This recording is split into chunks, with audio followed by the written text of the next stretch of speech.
खालसा वाहिगुरु जी की फतेह। खालसा पंथ की स्थापना करने वाले सिखों के 10वें गुरु गुरु गोबिंद सिंह जी शूरवीर और महान व्यक्ति रहे। उन्होंने जुल्म और पापों को खत्म करने के लिए और गरीबों की रक्षा के लिए 14 युद्ध लड़े और उन्होंने सभी के सभी युद्धों में जीत प्राप्त की। देश और धर्म के लिए समस्त परिवार, जिनमें उनके पिता और सिखों के 9वें गुरु गुरु तेग बहादुर जी, उनकी माता माता गुजरी, 4 पुत्र और 5 प्यारे को कुर्बान करने वाले को सरबंस दानी यानी कि पूरे परिवार का दानी भी कहा जाता है। इस सफर शहादत की शुरुआत हुई आनंदपुर साहिब के किले से, जो पंजाब में स्थित है, जहां गुरु गोबिंद सिंह जी के शूरवीर सिंह और मुगल सेना के बीच कई महीनों से घमासान युद्ध जारी था। इस युद्ध में हजारों सिंहों ने लाखों के दुश्मन सिपाही को हराकर विजय प्राप्त की थी। 21 दिसंबर को सिंहों के निवेदन से गुरुजी ने किला छोड़ने का निर्णय लिया, जिसमें दुश्मन राजाओं ने अपने धर्मों की कसमें खाकर गुरुजी और उनके सिंहों पर किसी भी तरह का कोई आक्रमण करने का निश्चय किया।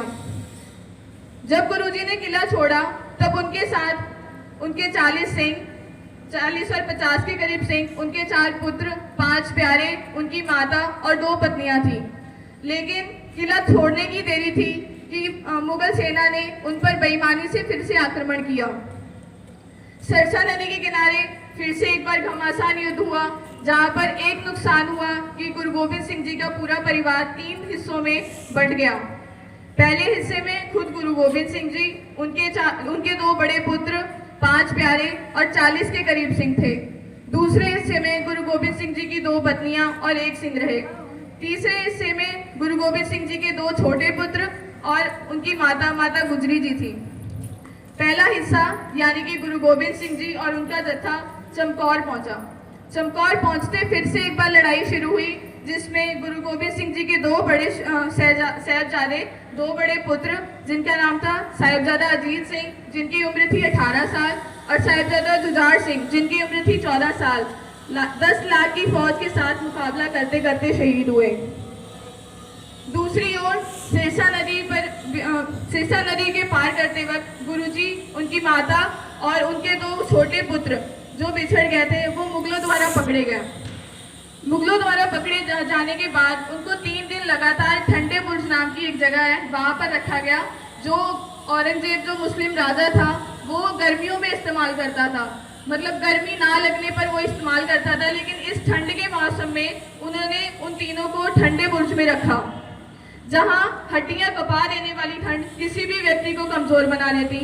उन्होंने उन्हें ना खाने के लिए कुछ दिया और ना ही पीने के लिए और ना ही गर्म कपड़ा ओढ़ने तक के लिए दिया, लेकिन वे फिर भी अपने इरादों पर अडिग रहे। दोनों छोटे साहिबजादों को सरहिंद के नवाब के सामने पेश किया गया। जिस प्रकार पहले 2 बच्चों ने बताया है कि उनको धर्म परिवर्तन के लिए मजबूर किया गया और भी लोगों को किया जा रहा था, लेकिन उनको धर्म परिवर्तन के लिए अलग अलग लालच भी दी गई, राजा बनने का अवसर भी दिया गया, लेकिन उन्होंने सब कुछ मना कर दिया और अपने ही धर्म पर चलने का दृढ़ निश्चय किया। आखिर में दोनों छोटे साहिबजादों को जिंदा दीवार में चुनवाने का ऐलान किया गया। 27 दिसंबर को दोनों छोटे साहिबजादे, साहिबजादा जोरावर सिंह उम्र 9 साल और साहिबजादा फतेह सिंह उम्र 7 साल, दोनों को जिंदा दीवारों में चुनवा दिया गया और इतिहास में सबसे कम उम्र में देश और धर्म के लिए अपनी जान को कुर्बान करने वाले योद्धाओं में अपना नाम दर्ज किया।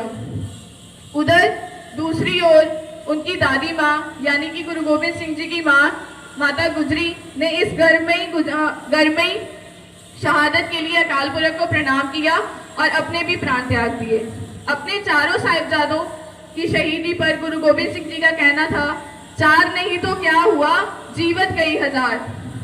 27 दिसंबर को सिख धर्म और समस्त विश्व में शहीदी दिवस के रूप में साहिबजादों और सिंह शहीदों को समर्पित किया जाता है। वाहिगुरु जी का खालसा, वाहिगुरु जी की फतेह।